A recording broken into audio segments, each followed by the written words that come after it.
Rick, get that derby set up on Friday. I think everyone responded. We had 100% participation within about 2.5 hours, which is pretty amazing. So thanks again for everybody to responding so quickly. Okay, I've got 2 o'clock, and so I'm going to call the meeting to order. Again, thanks everyone for being here. I do apologize for having to have a Zoom meeting again this month, but with the COVID restrictions, we may be doing this for a while.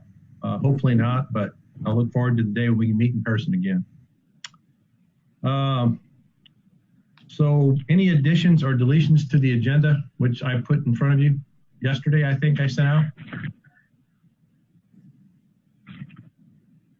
The only thing that I included after I sent the agenda out was the 2021 budget recommendations, and I sent a file along with that yesterday, just kind of what the latest version of that was. And if we need to add anything to that, we need to do so in the next few weeks.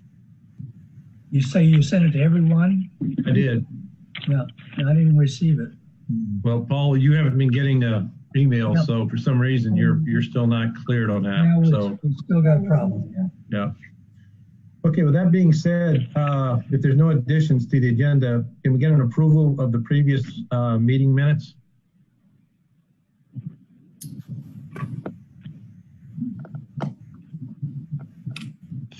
Don't all speak at once. Can't hear you, Rick. Approved. Okay, did I hear first? Yeah. Okay, did I hear first in a second? Because I didn't hear it. I make a motion to accept the minutes. Okay, thank you. I second. And we second. Okay, thank you very much. Got that taken care of. Board member comments, or Tom, I'll turn it over to you first of all. I think you're on mute also. There you go. Do you want me to do the training now, or do you want me to do it at a later time? I'm okay with you doing it now. If you want to make comments or you want to do the training now, that's perfectly fine with me. I think it's a good opportunity. We've got some new members on board. So yeah, if you want to do that now, that's fine. Well, I'll first give everybody a little bit of additional information. Hey, Tammy, if you could mute everybody that's not speaking, that would probably help. And if you could, everybody on the line, if you're not speaking, we encourage you to mute. It'll eliminate all the feedback and so forth. So a couple pieces of information. Activity card sales have gone from approximately 8,000 to 11,000, which is a 36% increase, which is outstanding. Guest passes have gone from approximately 3,000 to 5,000, which is about a 40 to 50% increase. And boat registrations have increased by 800, which is about a 16% increase. So across the board, we're seeing a lot of additional activity. And it's hard to say if it's 100% COVID related or not. You know, is it because of the 2020 plan that we're up, or is it because of COVID? I honestly don't know. Because you could make the argument that maybe we would have more golf rounds or more boat registrations if people weren't restricted. Hard to say. So enough on that. I'm going to give, this is my once a year training that I give to every committee. We did it on Monday with the rec committee, and we'll do it again later on today with the golf committee. Tammy, if you can share your screen, and we'll get into the specifics. Now, Tammy has already emailed to everybody this document, and fantastic. Okay, let's go to the second page, the committee operations page. Looks like you pulled it up in Word instead of PowerPoint.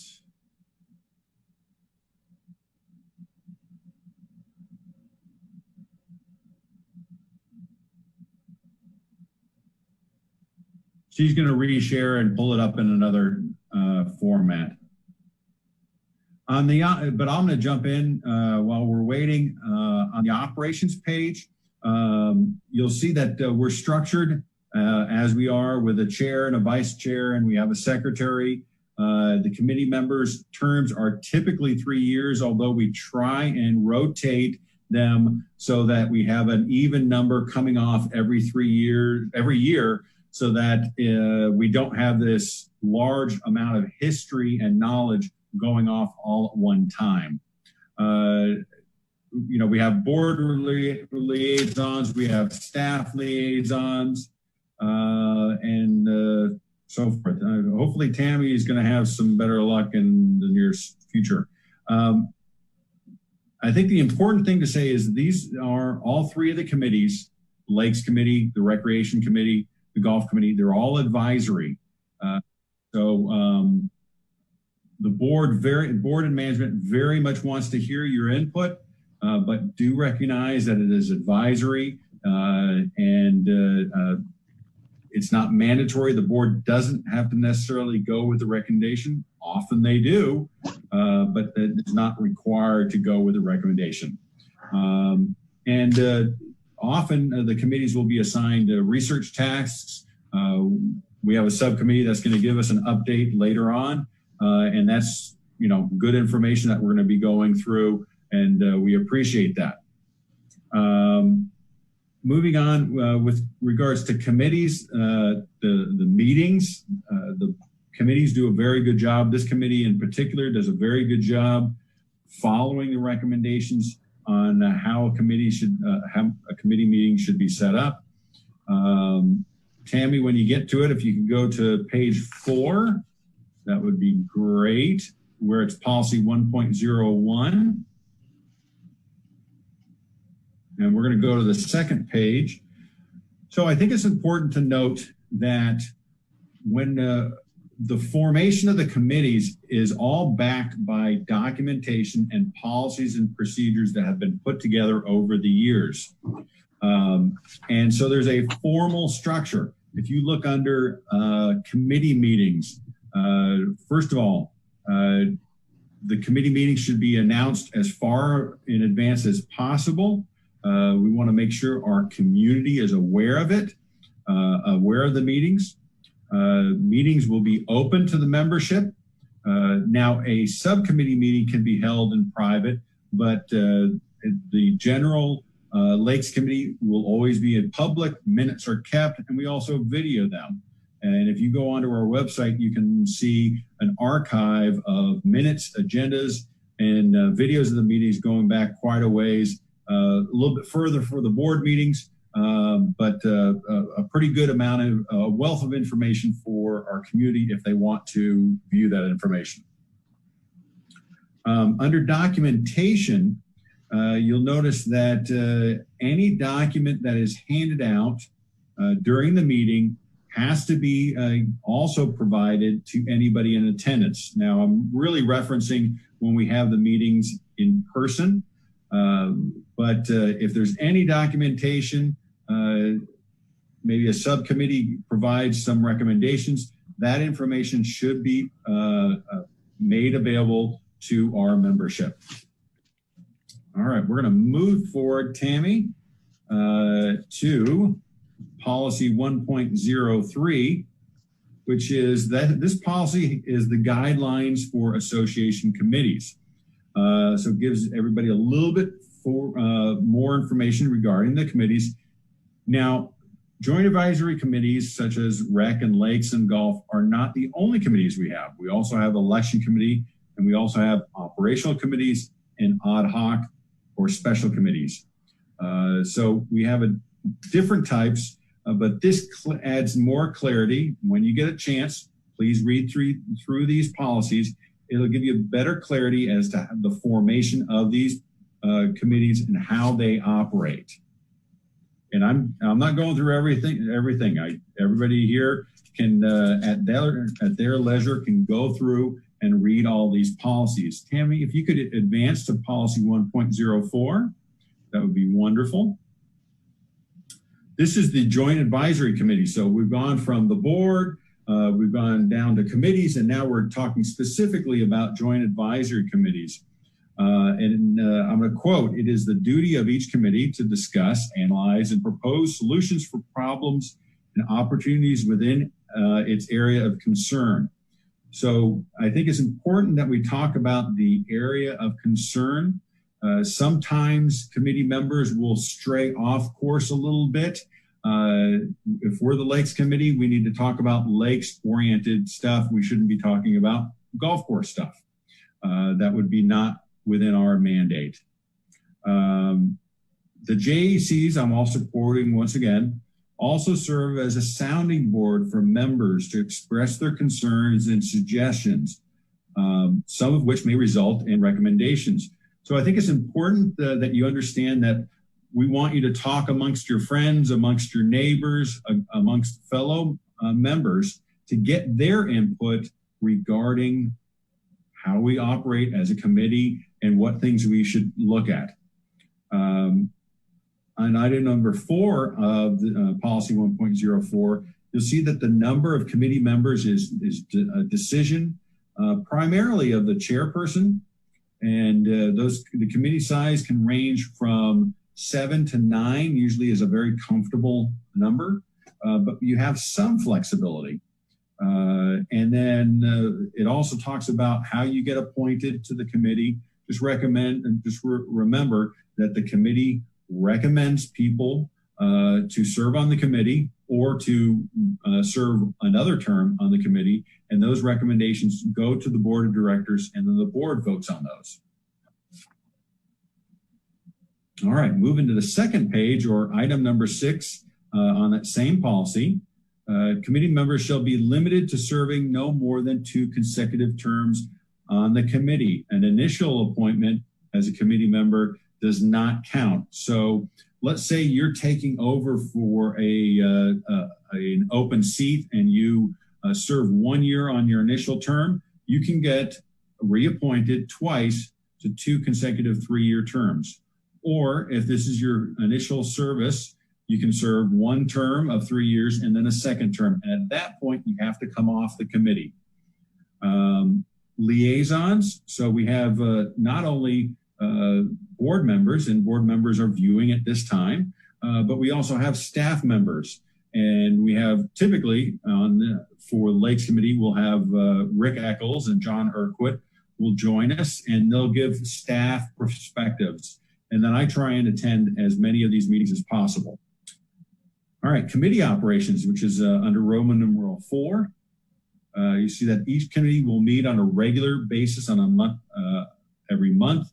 Now, keep in mind that we do give the committees some flexibility. Often committees will take a month off during the winter time, usually during November, December timeframe when the holidays kind of get in the way. So they might take a month off, and that's no problem at all. The board doesn't have any issue with that. It's just we want to try and make sure that we meet on a very regular basis. Also, under item number 3, it'll talk about a quorum. We need to make sure that we always have a quorum when we have a meeting. Now, if we are unable to get a quorum, and this doesn't happen that often, I think it's happened maybe once a year, what will happen is we will not keep any minutes of that meeting, but staff will still stay and we'll go over the business. We just won't keep any minutes because it won't be an official meeting. Orientation for new members and for returning members. We do that once a year. That's what we're doing right now, is to make sure that everybody is on board and understands what is required of them.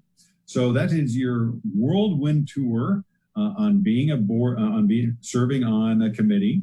If you have any questions, you can ask them now, jump in. If you want to email me, that's fine. But I do encourage everybody to read through the policies so they have a really good understanding of how it works and what their responsibilities are as a committee member. Matt, that's all I had to say, other than if there's any questions. And thank you for your time. Okay. Anybody have any questions of Tom? Okay, Tom, appreciate the overview. Appreciate, that was a good overview. Any other comments from you concerning anything before we move on? No, just very pleased with the, how many more people are registering their boats, and how more people are using our lakes. That's very evident. And I also want to point out, when Rick gives his presentation, make sure you pay attention to the number of non-members that are asked to leave from our properties. That will be part of his presentation. I assume it will be. But they have been removing a large number ever since the 2020 plan came through. A large number of people have been asked to leave. And so I really commend our lake rangers, our lakes and park rangers for doing an outstanding job. That's all I had to cover. Thank you very Tom, much. I have a question. This is Ricky Orman. On the activity cards going from 8,000 to 11,000, is that, with our new plan, did things change anyway, or do you feel that, because I enjoy the same things, and to me, it's not a whole lot different other than if I go to Branchwood to work out, I don't pay a fee. Is that a fair comparison, or did our rule changes cause certain people to go get an activity card where before they wouldn't have? No, they weren't required to before. I really think it's because the plan is so strong. I mean, always remember, and you've heard my speech before, but for $30, a 1 year cost of $30, you get unlimited range balls, free golf at Brittany Golf Course, use of the lakes, the free use of the gym facilities, the pools, the beach, entrance into the gun range, and 10% off of your food purchases. So what I'm hearing from members is that it is such a great value and so much is offered is why more people are getting it. So I think that's what it is. Maybe COVID is kicking in and more people want to go on the lakes now than ever before. But I've spoken with a number of people that are just really happy with the 2020 plan and how much they get with the activity card. Did that answer your question, Rick? Yes, it did. Thank you very much. Okay. It's and you are correct. It's comparing the activity card this year to the photo ID card from last year is not 100% apples to apples comparison, but it's the only thing we can compare to. Now, Okay. 2 years from now, we'll be able to go activity card under the 2020 plan, activity card comparison to activity card. But right now, yeah, it's not a perfect comparison, but it's the best we have. Okay, thanks. Okay, moving on. Thanks, Tom. You got it. Do we have any board member comments? Dave, Sandy, Jerry? No comments? No comments. Okay, thank you very much. With that, I'm going to turn it over to Rick Eccles.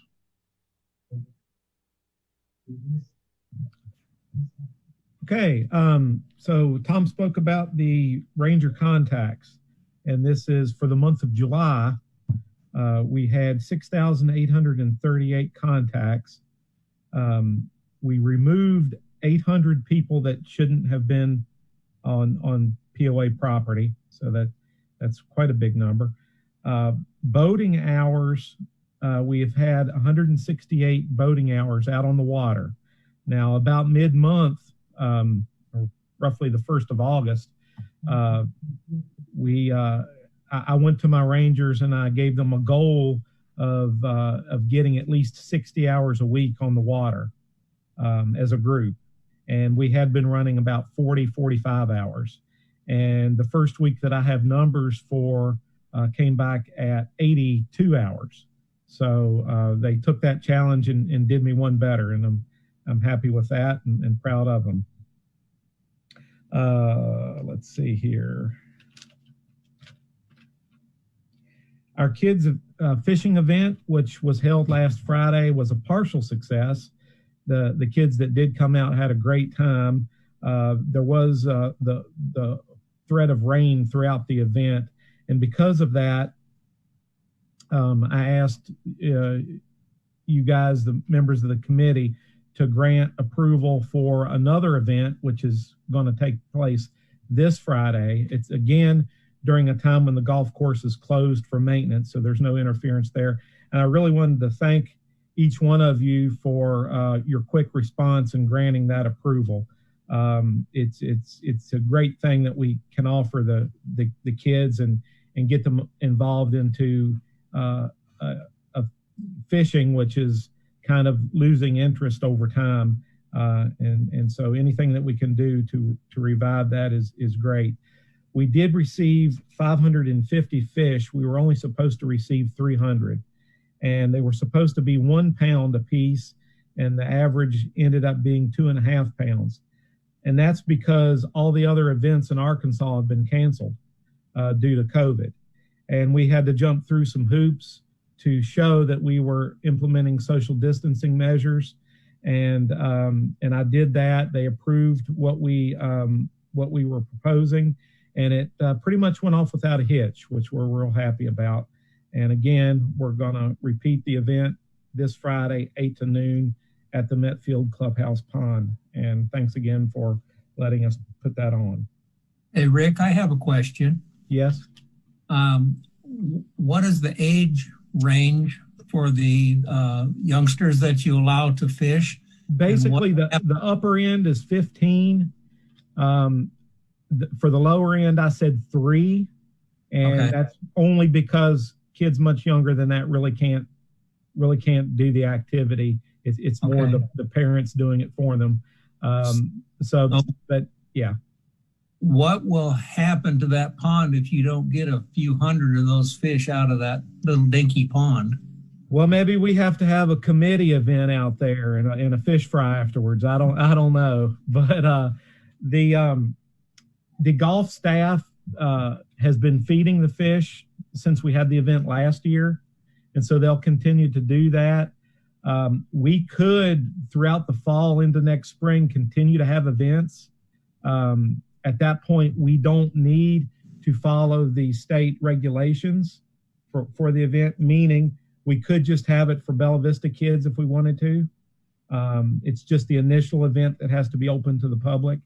But they're going to be there, and we should take advantage of them. So what, you don't normally allow fishing on that pond because of the golfers, is that correct? That is correct. It would only be something that we could do during a closed time when the course is closed for maintenance, which I think averages about once a month, something like that. So, any other questions related to that? I think the golf courses rotate a maintenance period where once a week, I thought they're closed till like 11 or something. Maybe. I know that there was only one more closed event before the kids went back this fall. So that's why we asked for another event on such short notice. Additionally, we gave a Celebrating Success Award, which is generally reserved to POA employees. We gave one to a member of the Fly Tires, Phil Ward, and that was for his work to kind of alter our fish cleaning stations so that vultures and raccoons and the like couldn't get in and scatter the waste, which has been a continuous problem for the last good number of years. He came up with a good solution. And when I looked into that a little bit further in presenting him his award, I found out that for at least the last 10 years plus, he has done a lot of work, habitat improvement, not that he was the only one, but he was kind of the lead on some habitat improvement projects in our lakes over the last 10 years or so. So that was something that was very, very deserving, and I was happy to do that for him, and he was very appreciative. In addition to that, our aquatic weed control continues on Loch Lomond. We seem to have a second round of growth of aquatic vegetation. Chris is getting out about once a week to take care of that, and so should be taken care of in the next few weeks. And that's my report. Hey, Rick, what is the usage on the lakes? What would you say increase versus prior year. I know Tom said we had a lot more boat registrations. I sense, I'm out on the lakes a lot, and I sense that I'm saying there's double the number of people on the lakes recently as there have been in the past, just from casual observation. So that's a hard figure to actually nail down. You can have more registration, but that doesn't necessarily mean more usage. But just my gut tells me that usage is way up also. So, you know, the average boat may have been taken out, 6 or 8 times in the past. I bet that's, a third again this year, because people are so limited in what they can do. I think we are definitely seeing more usage per capita, if that's the way to put it. All right. Any questions for Rick? This is Rick Yorman. So Rick, on the 800 removals, what kind of feedback have you got from the rangers as far as their willingness to comply and remove themselves? Have there been any hateful people, or what are they experiencing? Yeah, we've had surprisingly few people that were resistant. In most cases, they know that they've done wrong. The only time I would say that was not the case is at the dam on Lake Windsor, when people come across from the Tanya Creek Trail that's open to the public, and they go down to the water on Lake Windsor. We've recently put some signs up there that show that demarcation of where you can be and where you can't be, and that seems to have helped. Also, the limit to what our dependents can have has really helped the situation at the Avalon Dam with those that swim there. And we can kind of attach that to the whole COVID thing as well. So we limited the number of people on the dock to 30, whether you had enough dependent cards to cover everyone or not. We're still limiting that to 30 people. And I think people have been browbeaten enough by the whole, COVID policy that they generally comply, and when they get caught, they understand, and they do what they need to do. Rick, one more question. Mm-hmm. I assume that 800, the vast majority are not boats on the lake. They're people on the shore. I would say the majority is correct, yes, but we do remove people on the lake as well. Do you get resistance with that? Generally, no. So we don't. It has been our policy not to approach a boater that is doing that is operating their boat in a safe and correct manner, unless they're missing the registration sticker. The registration sticker is what allows us, not having the registration sticker is what allows us to approach the boat, and then we ask more questions, and then we find out that they don't have a member card, and that they need to leave the lake. We have had some instances where we found out that even though the boat is registered, the people on the boat aren't supposed to be there. That has happened, but again, I want to be careful, and I don't want to approach every person on the water who's otherwise doing the right thing and interrupt their good time. So it's kind of a fine line we walk there. Rick, Okay. to be clear, hey Rick, just to be clear, if they don't have a registration sticker, that's when you approach them.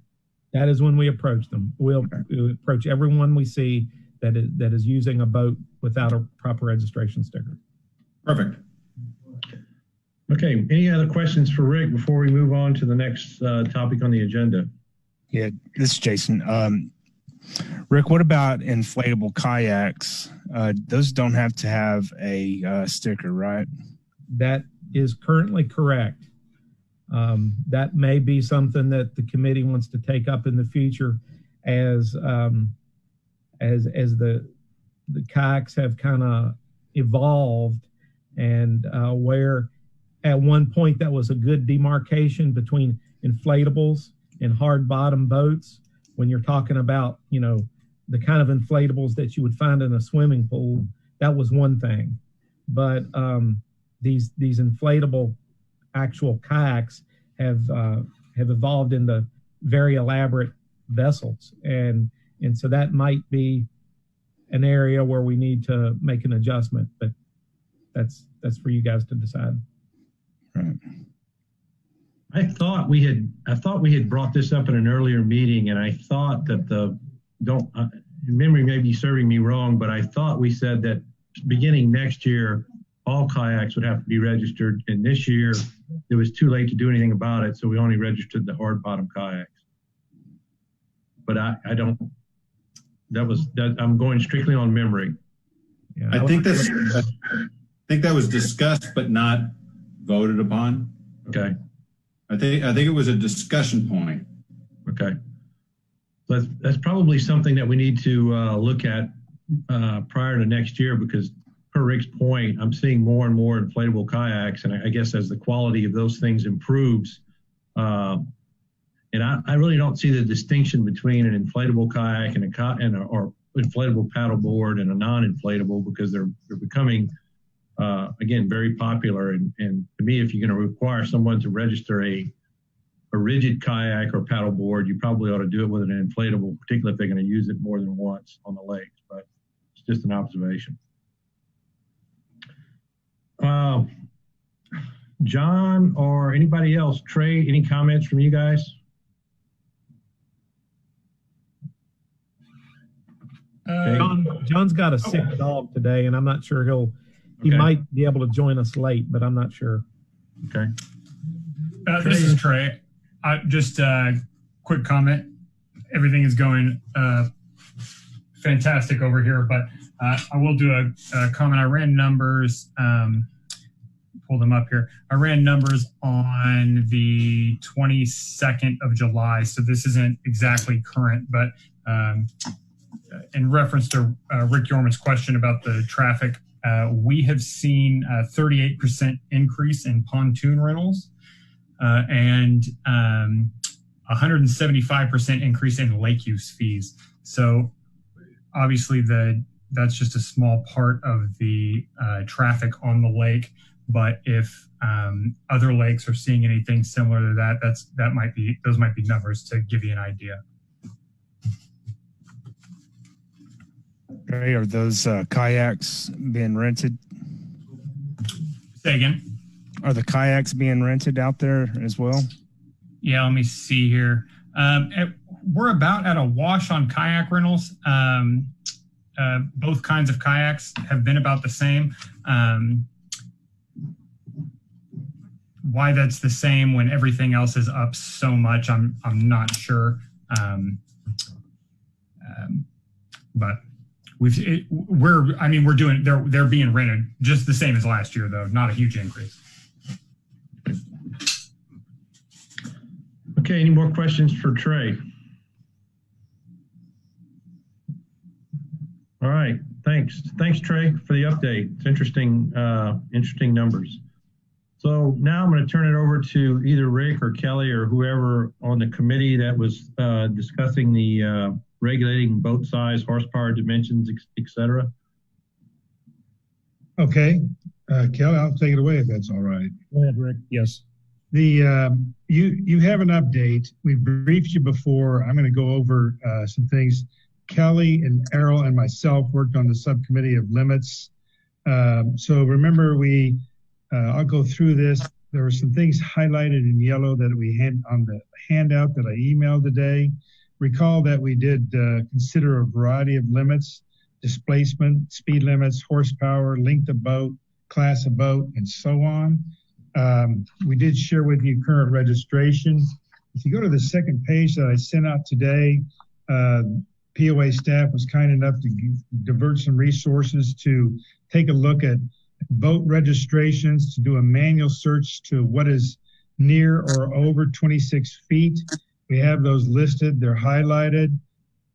There is one unpowered or rowing boat that's 26 feet, and then there is I think we just have 3 boats currently registered that are 26 feet or greater that in Bella Vista, one of which is a rowing boat, and that'll come up in our recommendation. Recall also that we benchmarked and found 2 lakes, one in California that was private that had enacted some rules about length and other things that we shared with you. Also Viking Lake in Missouri, we benchmarked, and they put a 24-foot limit on boats. Both of those did allow grandfathering of boats outside of compliance. Then we did talk to the Water Sports Industry Association and local marinas. There was a study we looked at that talked about recreational carrying capacity of lakes that Errol found that gave us quite a bit of information about studies that were done, one of which was quite a bit of extensive work about Beaver Lake in Arkansas, recognizing that we'll call them the regulators, do see that there is a limit to the amount of boats and size and area of the lakes. So that gives us some foundation of legitimacy of why we might propose a limit. We talked to Doug, our POA staff attorney, about enacting new rules. We could do it one of 2 ways: enact a rule that has an implementation date in the future. That word was misspelled on my sheet. Apologize for that. Or we could grandfather current boats that are outside the limit. He feels that grandfathering is a little harder legal challenge. Also, he guided us that any new rule changes that we would make or new rules that we'd implement should have a basis for our rule. Recall that we did understand that the Coast Guard does have a distinction of 26 feet and larger as a change in boats, requirements and regulations that the Coast Guard has. We also recognize that the Water Sports Industry Association, in general, felt that 26 feet and larger or 26 feet and less than 26 feet, shall I say, are considered recreational boats. And also the fact that the bigger the boat, the bigger the displacement, and we're concerned about boat size and the wakes that they create. So based on all that, our subcommittee recommendation comes down to a recommendation that we limit boat length for motorized boats to be less than 26 feet. 26 feet or longer are prohibited is the recommendation we're offering, and that would be motorized boats. And after a lot of discussion, we feel that we would prefer to grandfather those. I think it's just 2 boats. Is that right, Kelly or Errol? There's just 2 Yes. boats currently powered. We feel that it'd be better to grandfather them, although you should know and the POA board should know that, there are legal considerations. The other one is, after discussion, we feel that we should put a speed limit of 35 miles per hour during the day and 25 miles per hour at night. So that's the bottom line. I'd like to open it up for discussion. Our goal is for the Lakes JAC to receive our recommendation, discuss it, and decide what we might want to go forward with to the board.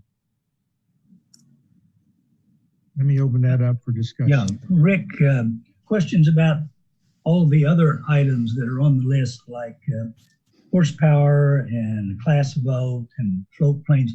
In other words, when we limit it to 26 feet, it kind of covers or has an impact on those other parameters as well.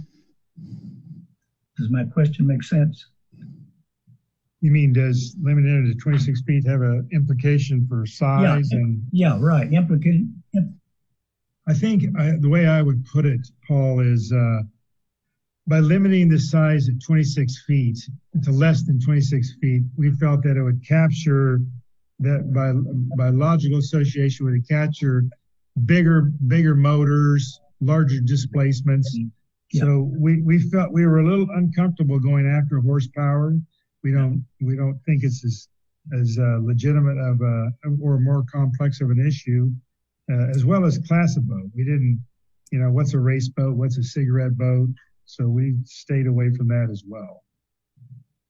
Well, and then you get into situations you can limit anything, but are they enforceable? Yeah. If you have a rule that says you can't have more than a 200 horsepower, but somebody goes to register their boat and they tell the people at the POA office it's a 190, but the boat's not there for them to check it. Yeah. It's just taking their word for it. Yeah, and the speed limits are just recommendations, right? I want to defer to Rick Eccles because Rick and I had a discussion, but I'm trying to recall, Rick Eccles, was there new information about whether we can have the right to limit speed on our lakes? So from what I was told in discussion with Arkansas Game and Fish Commission, that we can make a recommendation of a speed limit. And I believe that's what we currently have posted, the 35 in day and 25 at night. If we wanted to make that law that would be enforceable by the not only by our lake rangers, but by the Bella Vista Police Department or Arkansas Game and Fish Commission wildlife officers, then that would need to be an ordinance that is passed through the city, because AGFC does not recognize private corporations, which the POA would be. But if a municipality passes a regulation or an ordinance, then they would comply. They would publish it in their yearly brochure, and it would be enforceable. Now, are they on our lakes that often with enough of an enforcement presence that would make a difference? That's up for debate. So that's my concern, Rick, and I sent you a note this morning, is that even if we could enact a speed limit, then you're gonna, again, is it enforceable? Is it practical? Is it doable? And Rick Eccles' team would have to have, I'm assuming, would have to have radar guns and be out there stopping people. And I think the recommendation is a good recommendation. But again, I don't think that if you put it in stone and got the city, even if you got the city to approve it, I think you would have issues with enforcement, because you're opening up a huge enforcement burden on Rick and his rangers.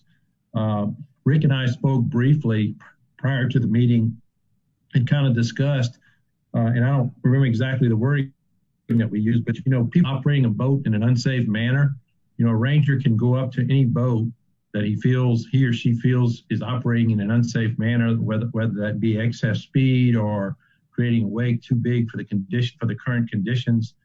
So I think that language might serve us better than trying to put a stipulation on 35 miles an hour or 25 miles an hour at night. I mean, again, based on conditions, boat speed is very dependent upon current conditions. If you're operating on a foggy lake, obviously 25 or 35 miles an hour is probably too fast. If you've got very few boats on the lake and there's nobody out there at 7 o'clock in the morning, it's a whole different set of circumstances. So I just think the enforcement part of that would be a huge burden on Rick and his team. Rick Yorman, when you guys were looking into that recommendation, did you find any other lakes that did have that were enforcing a speed limit like that? Did you see any ways that they were? Yes, I'll comment on that. The research I did on Canyon Lake in California, they clearly have speed limits, and they have a map similar to what Rick has for our lakes that shows areas you can run at higher speeds. And they had a speed limit that they enacted on that lake in California. And if you pull up that website, you can see those maps and see that speed limit. You know, Matt, I understand what you're saying about enforcement, but I guess recommendation says if I don't want to do it, I don't have to. To a boater, a speed limit says I should do it, and if we can get 90 or 95% of the people to adhere to that, I think that's better than what we have now, even if there's not much enforcement. The lake in California, how are they enforcing that? Did you see? Were they using radar? I couldn't tell that. Unable to tell how that was being enforced. It was maps. It was the lake maps that showed the speed limits, and how they enforced wasn't really listed. And I was just laying out the procedure for which we would take our recommendation and make it law. You know, we can definitely do that. But it might be difficult to actually catch someone going over the speed limit, but at least it becomes in writing a law as opposed to a recommendation. That probably would take our compliance up to that 90% that you're talking about. Yeah, Rick, how often are boats pulled over for speeding? Do the rangers report speeding very often? Not very often. Most of our violations are wakes in an area that shouldn't have a wake, or skiers in an area where they shouldn't be skiing, that kind of thing. Mm-hmm. Rick, is there anything for navigation lights being used at night? If we have a 25-mile-an-hour recommendation, what about the navigation lights? You know, a lot of folks are running around out there without anything on, and it's just, dark, but you hear the motor coming up on you. Yeah. Is there anything? Navigation lights are supposed to be used. That's state law at night on a motor. It is a state law. Okay. And isn't it listed in your regulations, Rick? I believe they are. I would have to look at that brochure specifically. I don't have one in front of me. I think they're listed in the brochure that's handed out to everybody that registers a boat. I have a question. Can a bass boat stay on plane at 25 miles an hour? Yes. Barely, but you're making a bigger wake. Not much. It looks real big for my kayak, I promise. What's that? What's that, Jason? Those wakes at low speed look really big on my kayak. I agree. For my kayak. I just, guys, for a bass boat operator, 25 miles an hour is barely above plane speed. Again, it's all based on conditions at hand. Okay, but let me offer this. There's no reason for a bass boat to be going 50 miles an hour on a Bella Vista lake, in my opinion. 35 miles an hour is, I've been playing with it because I've got a boat that is fairly new and has both a pitot tube system that gives you a panel speed, and then you have speed over the ground on your Garmin or whatever you're using. I've noticed 35 miles an hour is really quite fast. And our lakes aren't so big. This is kind of what came up in our subcommittee discussion. These lakes are not so big that someone needs to go 45, 40, or 50 miles an hour to get from one side of the lake to the other. It tends to be a behavior of bass fishermen that have large motors. But I also will say that the Water Sports Industry Association shared with us that the only time a recreational boat towing somebody gets above 35 would be for barefoot skiing. I think they go 41 miles an hour. Other than that, 35 is the recommended speed for skiing. And then all their other activities of wakeboard or surfing are well below that. So that was kind of what we came up with the subcommittee. It might be appropriate for us to take because of what Rick Eccleston said, to take the speed limit issue separately to see if the city is interested in even enacting the rule, but only after this JAC decides that we agree on a limit. Rick, you made me think of something. If we had 800 new boats registered this year, when are we going to hit that limit of there's too many boats on these lakes to be safe? Have we thought about that? If we just keep going with registering new boats and things, is there a limit? I shared with you that study that Errol had found about, it appears on the third page of the handout that I gave you, the recreational carrying capacity of lakes. It caused us to discuss it. We felt that it would be odd or difficult to enforce. In other words, let's say we triple the amount of boats registered. The carrying capacity has to do with how big our lakes are. So if we took Loch Lomond, for example, and we make a determination of how many kayaks and powered boats we could have on the lake, the number is going to come up, a logical number that would come up. But how would we determine that? Because you can have a lot of boats registered, but that particular carrying capacity study talked about usage and obviously wouldn't relate to registration. But it's a good question. We didn't come up with an answer, and we felt limiting this length is a logical first step.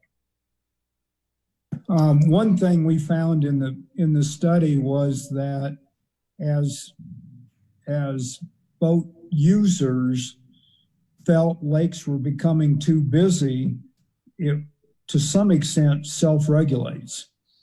As a lake gets bigger or as the usage gets greater and they feel it's too busy and not as safe, they start using the lake less.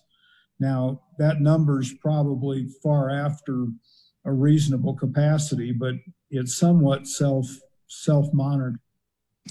Yeah, I would agree with that. I don't think Rick could ever control a capacity. I mean, I think that would be, you talk about controlling speed, controlling capacity on a lake would be almost impossible. Yeah, I was out at Windsor not too long ago and had a near-death experience, and I probably won't be going back here. And it's just, the cruisers, going around the perimeter of the lake, makes it really, really dangerous. Having to stand up and flag people down and whistle, use the whistle, and then the repercussions of the waves and stuff, losing gear and things like that. It's absolutely dangerous for kayakers out there right now.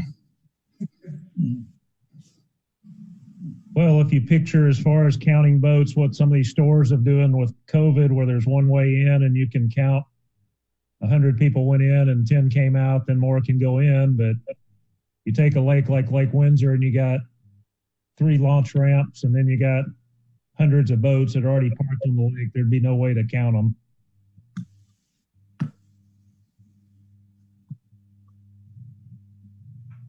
Yeah, I think the COVID thing is really giving us a huge increase in lake usage. And I would say that if things go back to normal, and I hope, and I'm quite certain they will, we just don't know when. I think a lot of the trends that you're seeing may be tapering off, because I think people are using the lakes because there's nothing else they can go do. And I think we're seeing a huge increase. I mean, I'm seeing a lake pretty crowded at 6 o'clock in the morning sometimes, which you hardly ever saw before, particularly on a weekday.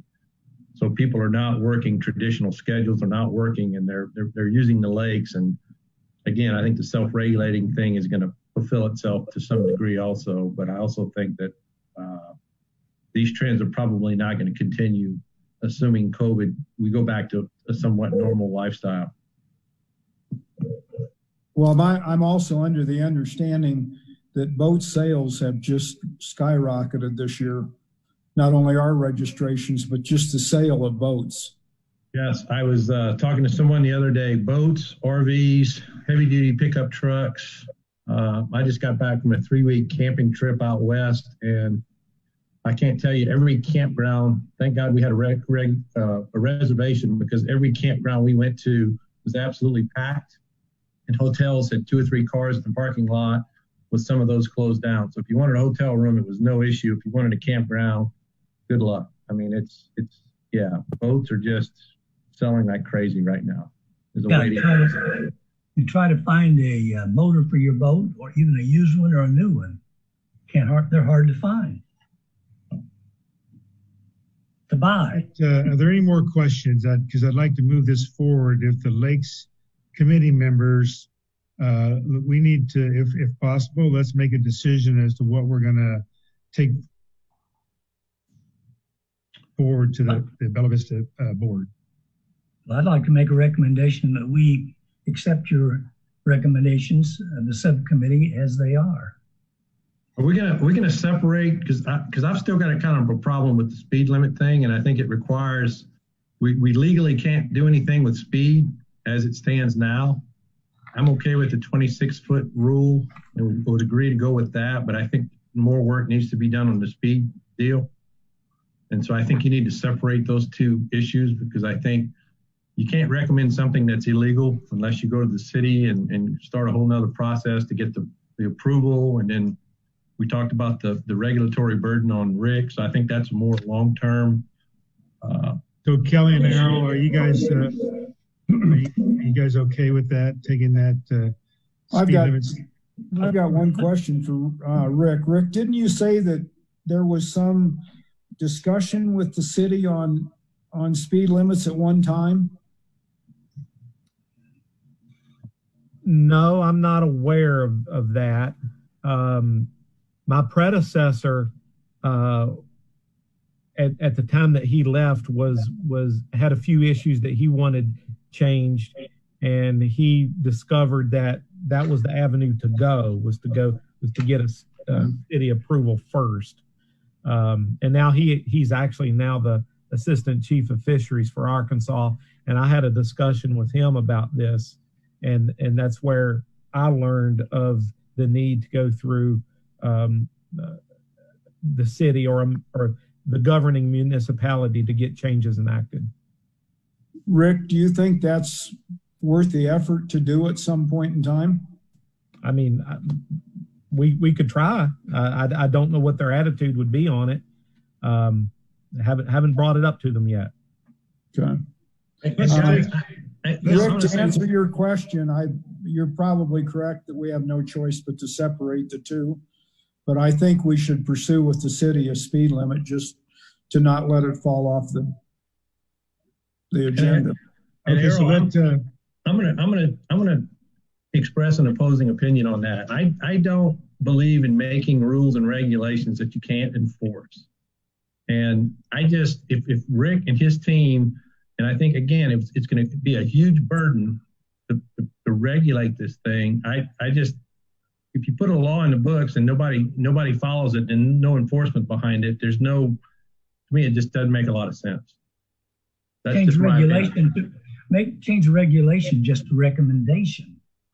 Oh, in light of that discussion, let's pull the two apart and continue discussion with speed limits after we can give Errol and Kelly and myself a chance to approach the city and investigate enforcement a little better. So with that, length regulation forward, and this we'll keep working on the speed limit. Yes. So do we hear is someone willing to make that recommendation? Or Paul, I heard you make the motion. I'd like to make a recommendation of the modification to the suggested changes in the regulations. I'll make that a recommendation that we accept those. I'll second it. Okay, all in favor? Aye. Show of hands. Aye. Aye. Aye. Any opposed? Okay, motion carries. Okay, so I'll rewrite that and send the same thing back out. We'll separate the speed and then the next question is, Matt, when do we have the opportunity to present that to the board? I would say if you just write it up and write it up in a format, make an official recommendation, and we can get it to the board. Yes. Okay. That's the easy part. Sandy or David, when is the next meeting? It's probably next Thursday night. Rick, if you can get the recommendations by Tuesday of next week, that would be fantastic. And I'm assuming that this won't go into effect until next year, or can we do something immediately? I would recommend we impose it or implement it for next year. We would go through and we'd change our boat regulations and include it in that, because I would hate to spring this upon people, start pulling people over, and they're going to say, well, you know, where's the documentation on that? Well, it's coming in January. Right. You know, anytime you catch someone that's doing something incorrect, they always want to see the policy written down. And so I'd recommend you implement it for January. Okay. I think we all agree with that, Kelly and Rick. Yes. Hey, Tom. Yeah. I just wondered if it would make sense, since there's really only 2 boats affected, should someone from the member services maybe contact those 2 owners and just kind of let them know what we're doing? Yeah, we absolutely can do that. We'll see what the board says about it, but we can absolutely do that. Well, that way they're not surprised. So this is going to limit the rowboats? No, it's our recommendation was for powered boats. Okay, gotcha. That is a good point. We don't know what the board's going to feedback and questions they're going to have. So we'll go forward with the committee's recommendation and see what the board, how the board reacts. Okay. Matt, should that go to the board from you being the chair versus the subcommittee? Yeah, I'll be happy to send that to them. If you guys would like me to do that, that's not an issue. Yeah, I'll get it to you, Matt. I'm most worried about someone. When we determine when they're going to review it, we need to have someone there. I agree. Well, we can't really attend meetings now because of COVID, but I guess you can attend via the web. I don't know if you'd be given the opportunity to speak. We're typically not letting outsiders speak at the meetings right now. So David might be able. Yeah. Hey, Matt. Yes. Matt, you can speak at the meeting. What we do is the board members are in the boardroom with social distancing and masks on, and then we allow if a member or a member of our community or a member of a committee would like to speak, we allow them in one at a time, and they come to the microphone. They can say what they want to say, and then we ask them to leave. They then can, the extra room or the ante room or the welcome center, whatever you want to call it, has a monitor on it. You can hear what's going on in the meeting. You can observe everything. You can see. So you can speak at the board meeting. Okay. Well, then we need to determine when they'll. I agree with your recommendation. When they debate that issue, it probably would be a good idea to have one of the committee members present to represent the committee. I agree. We'll have to figure that out. The only other thing we have on the agenda is the 2021 budget recommendations, and we've kind of talked through a lot of those. I've kind of modified the list. Anybody, I think we have another month to submit those, if I'm not mistaken, by August.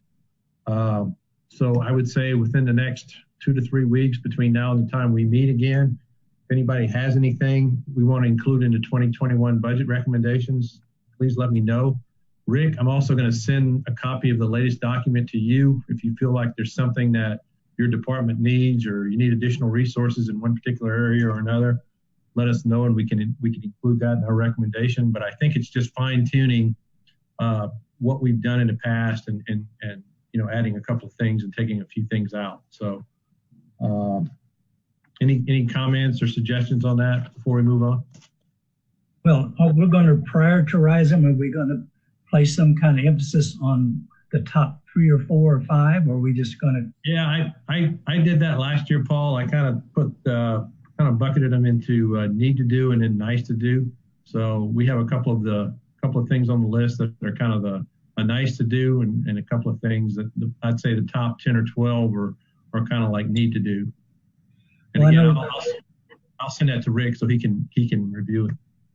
Well, I know Rick mentioned last week that the shoulders on some of the dam roadways are in bad shape, and with the current usage, seems to me paving the roadways over Brittany and possibly Rayburn and maybe others. Yep, I've included two of them on the list. Okay, good, and they're expensive too. Yeah. Okay, so moving on to the next portion, the open forum session of our meeting. I've got a letter from Chris and Nancy Rose, and they're asking about a public kayak launch at the marina near the old boat ramp, and I'm assuming that's Loch Lomond near the marina. So Rick, is there a plan to put a public kayak launch somewhere near the marina? You want me to take it? Trey, yeah, Rick or Trey, whoever. Yeah, the funding for that was approved in last year's budget. Though at the beginning of COVID, we took that out, not knowing how bad the pandemic was going to be and what the budget concerns were going to be. So that money was there and approved. We got a plan for it. We'll obviously the budget's not decided for next year, but my belief is that we'll have that back, and next year that's going to happen. Okay. We're all ready to go. Everything was good. We just stopped it for pandemic. Okay. So I would say that's been considered. It's been approved. It was put on hold because of pandemic, and hopefully we'll get it next year. Correct. Is that going to be in the current place where you go down the hill? I mean, is it designed already on how you're going to do that? Yeah, it's going to be where the old boat launch was there between the last rental dock and the Fly Tires fishing dock. So it'll be at the bottom of that. It's not exactly a wheelchair ramp, but at the bottom of that ramp there. Hey, Matt, I want to use just that real quick. Sunday. Oh, I apologize, Tom. I use that Sunday tray, and it is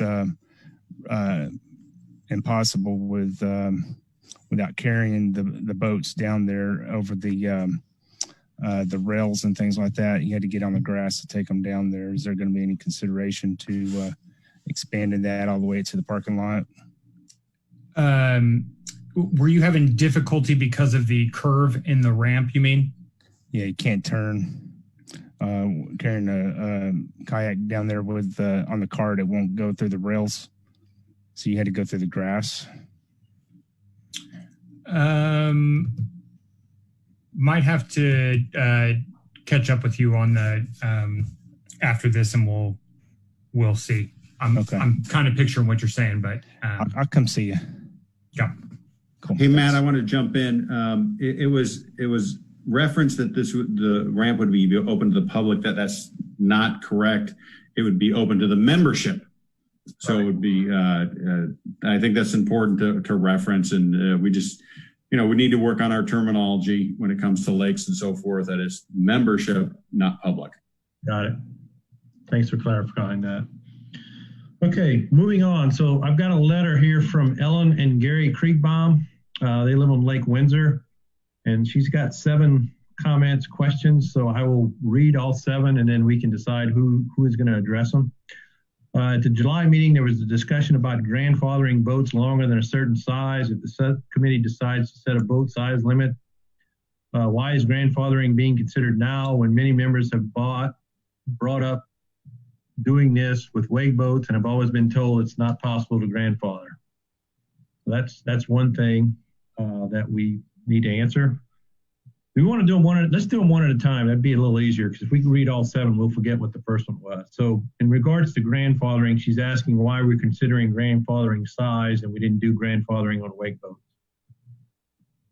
I can communicate with her on that. And probably, Matt, to answer that question, when we talked to the attorney, his comment was, his feeling as far as grandfathering is if somebody actually takes it to court, he feels the POA is at risk of defending it. But then also when we talked about setting a future date, which he feels more comfortable with defending in court, if you set a date out 2 years and say after that date they're banned or not allowed, he feels it's more supportable and winnable in court. But he also agreed that politically you're going to get a lot more pushback and potentially a better chance for a lawsuit, because somebody that owns a 28-foot boat might be more convinced to do a lawsuit than somebody that was thinking about buying one. So, you know, it's kind of a toss-up. He feels you can defend the one better, but he also feels you're going to get more pushback and potentially a lawsuit because somebody actually owns one and wants to keep it rather than somebody wanting to buy one. So that was kind of why the subcommittee came up with the recommendation to grandfather, because then the boat owners currently that exist are probably not going to bother with a lawsuit because they're grandfathered. And the only people you're worried about is the people that may want to buy a boat. Okay. Good point, Errol. And you jogged my memory on that discussion. So that's very pertinent to the discussion. Thanks. Do you want me to get back to creek bombs on? That would be great. I mean, I'm sure she's going to be watching the meeting, but she asked that these comments be read and discussed. So I can get back with her on that one. That would be great. Next question. At the July meeting, there was a mention of a 2020 plan. I called the POA and asked where I could get a copy and was told there was no such thing. Is there or is there not a 2020 plan? I think there's a plan. Tom, is there a place where she could get a copy of that? Yeah, I mean, we had thousands of brochures printed out. So now if she's talking like a specific, like, I mean, the budget is available. The 2020 budget, which was developed based upon the 2020 plan, is available on our website. The 2020 plan, like I said, we put out, thousands of brochures and so forth. What I would do is probably have her, I'll reach out to her directly and see exactly what she's looking for. Okay. But if you look at our fee schedule, our current fee schedule reflects the 2020 plan, which was enacted by the membership. Okay. All right. Next question. On Sunday, July 19th at 2:25 p.m., I sent a text to the Lake Rangers and received no response. This is the first time this year I have sent a concern. Should I receive a response to a text or must I call? The concern was a boat we felt was operating too close to shore. So Rick, I guess the question is, when you're contacting the Rangers, is it call or text? I'm assuming a call would be better, but do they accept text? A call, a call is better. I'm a little bit confused on what the Ranger phone can accept because it's an AT&T number that's funneled through the POA network. And then, and so from what I understand, that some information can be lost in that, like you can't, like we can't see a phone number of who called unless you physically leave a voicemail with your callback number. When it comes to texts, I'm not sure. I will run a Rick, test on that. Rick, I'll jump in. Yeah. Rick, if it's being funneled through our central system, texts would not go through. Okay. So have her call in the future. Okay.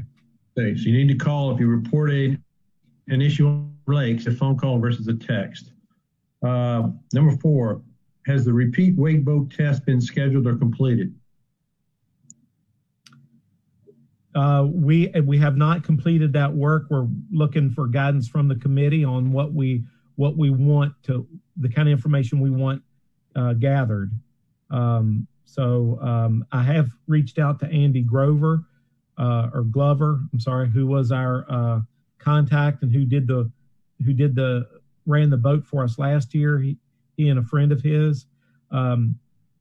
We would be looking for potentially other wake boat owners that could also be willing to do that.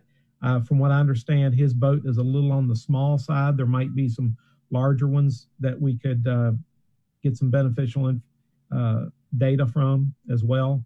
Yeah, he's ready to go anytime we can schedule something. Okay, and I'm willing to volunteer if you need help with that test whenever we conduct it. You need an extra. Yeah, me too.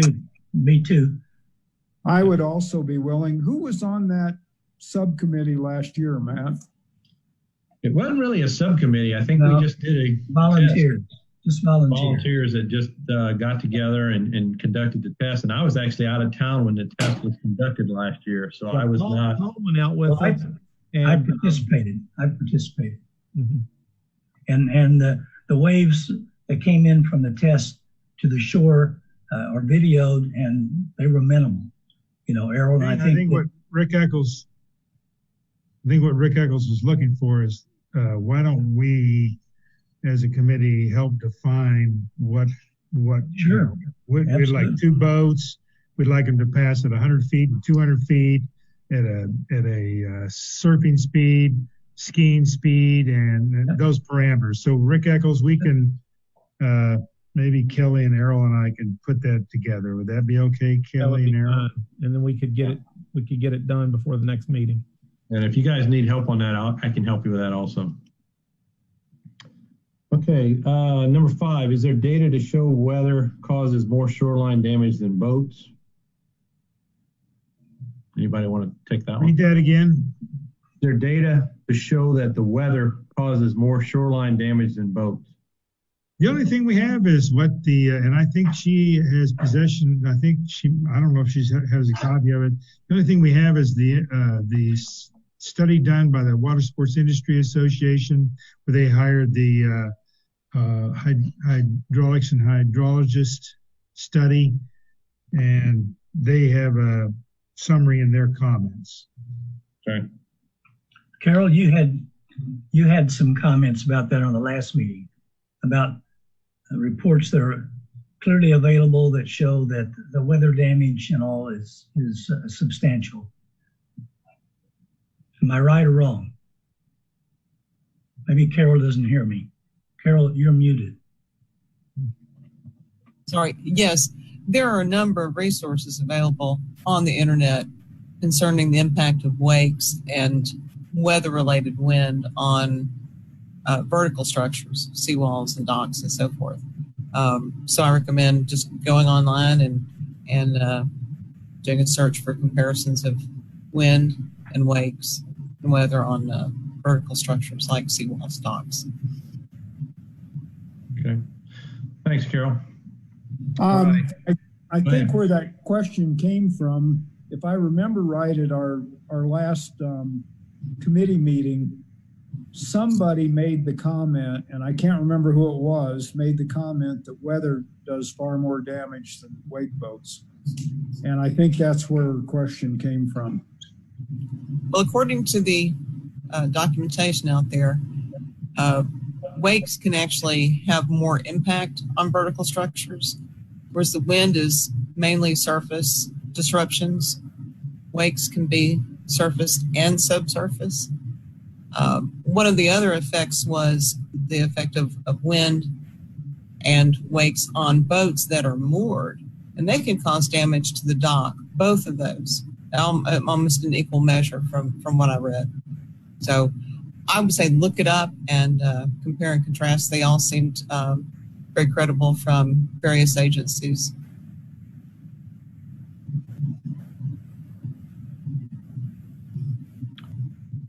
Okay, number 6, the buoys placed at the boat ramps for judging 200 feet are of little or no use to those who live on the lake and never go to the ramp. Since we live close to the dam, could buoys be placed near our dock to help boats gauge 200 foot distances? So we that was brought that was brought up to the committee in the past. And I mean, the answer is yes, we could put a buoy in front of her place, but what about all the other 100 and some or 200 and some residents on Lake Windsor and the other lakes? And I believe we decided that was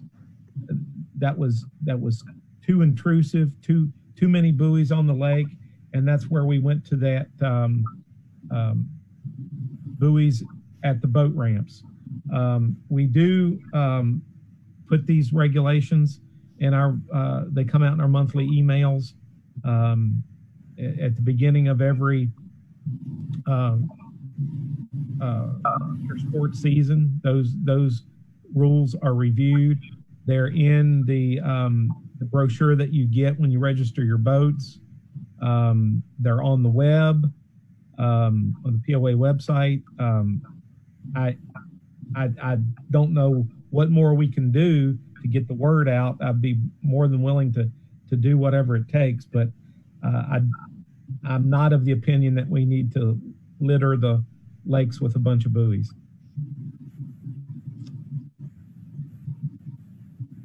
Okay. Number 7, is there a subcommittee tasked with keeping up with new technology and watercraft? Not specifically. I'll answer that one. There's not a specific subcommittee keeping up with technology, but I would say that most of us on the committee are somewhat interested in boats and technology, and I for one, do a lot of reading on the latest technology in terms of watercraft. There's not a subcommittee tasked with that, but I think that, as we form subcommittees, we go out and reach out to different industry sources and what have you. So I would say not at the present time, but I think we've got a pretty good handle on what's out there and what's going on just by all the resources that are available to us. And then she asked about a hydrofoil surfboard, and she thought they saw one on Lake Windsor. Anybody know what a hydrofoil surfboard is?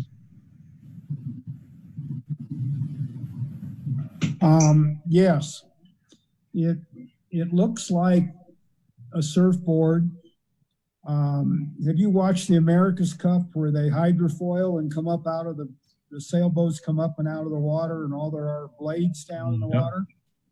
Well, these boards actually have blades like that below the surfboard, and they come up and out of the water. And what powers them? I think they're some sort of a power in the board.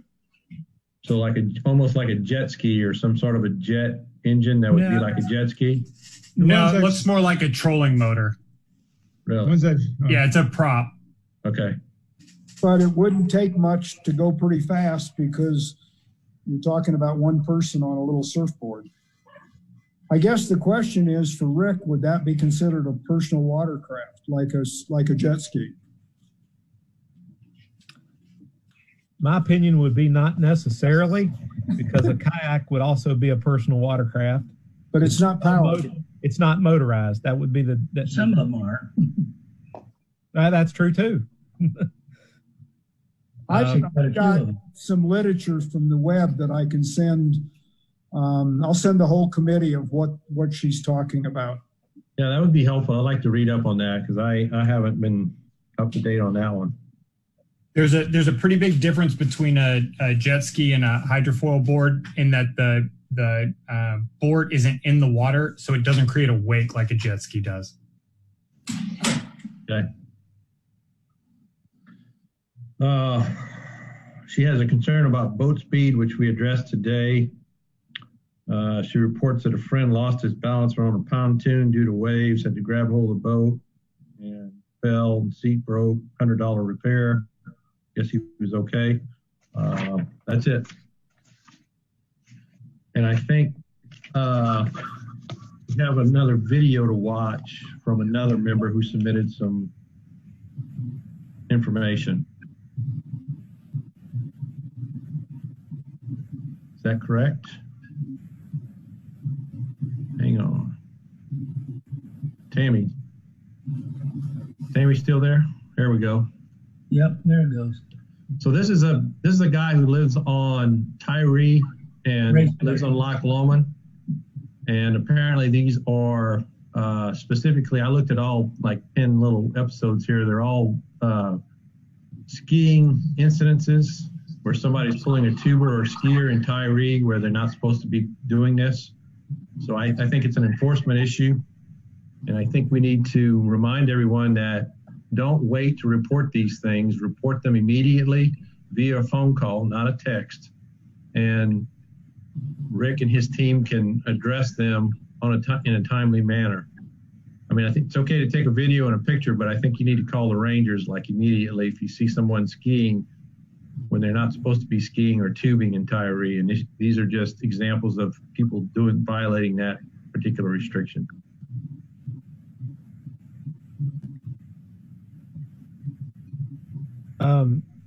Matt, if I could jump in a little bit here. Sure.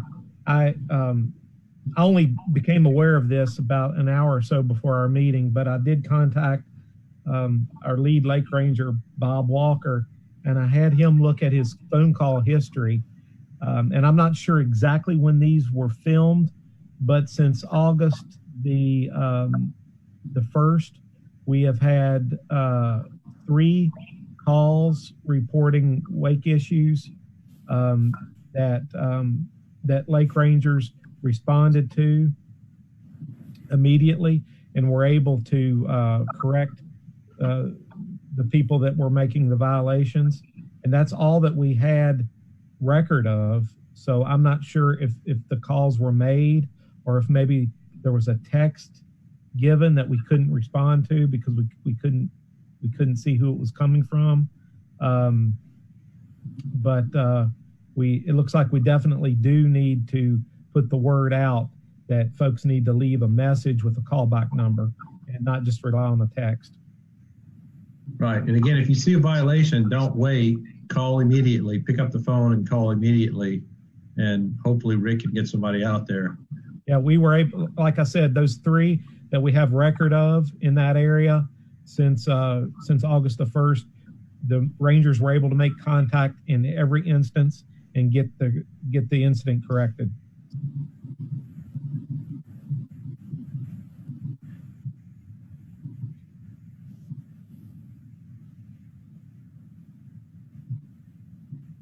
Again, I don't think anybody's doing anything inherently dangerous here. They're just doing it in an area that's off limits to this type of activity. Yeah, Tyree seems to catch them all, doesn't it? Yeah. If they're doing this in the middle of the lake, out in the main section of the lake, it would not be an issue. But again, they're doing it where they're not supposed to be doing it.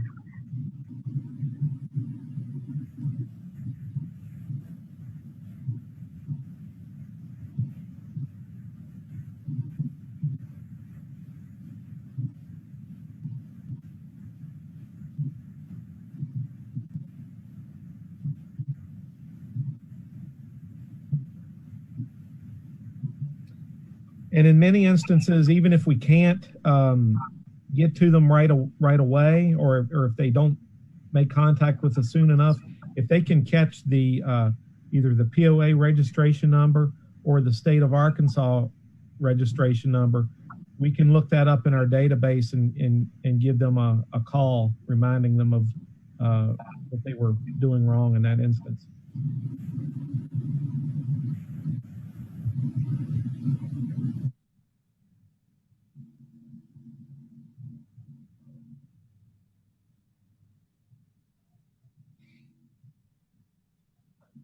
Okay, I think that's the end of the video. So we were asked to show that. There was some member input. So again, I think we do have call it an enforcement or we need to make the phone calls because you guys don't know that there's an issue until someone picks up the phone and calls you because you're not in Tyree all the time watching for violators. But this is good evidence that we do have some violations and we need to be addressing them. So we will hopefully get people to call in the number and address that issue. Anything else, Tammy, that I'm missing? I don't think so. I've got two emails from different members, and we've got the video. If that's it, I don't have anything else on the agenda. Does anybody have any questions or concerns or comments about anything we talked about today? Well, I'd like the number of hours each one of them have placed this past month on their duties as a subcommittee member or whatever. Send to me so I can put them in the meeting minutes. Okay, so we need to report volunteer hours to Paul. If you would send him an email with that, that would be great. Anything else you need, Paul? I think that'll do it. Thank you. Okay. Rick and Errol and Kelly will follow up on the recommendations. We'll forward that to the board, and we'll make sure we figure out when they're going to debate it so we have representation there. And if there's nothing else, I'm going to go ahead and adjourn the meeting. Anybody else going once, going twice? All right, meeting adjourned. Thanks, everyone. Appreciate it.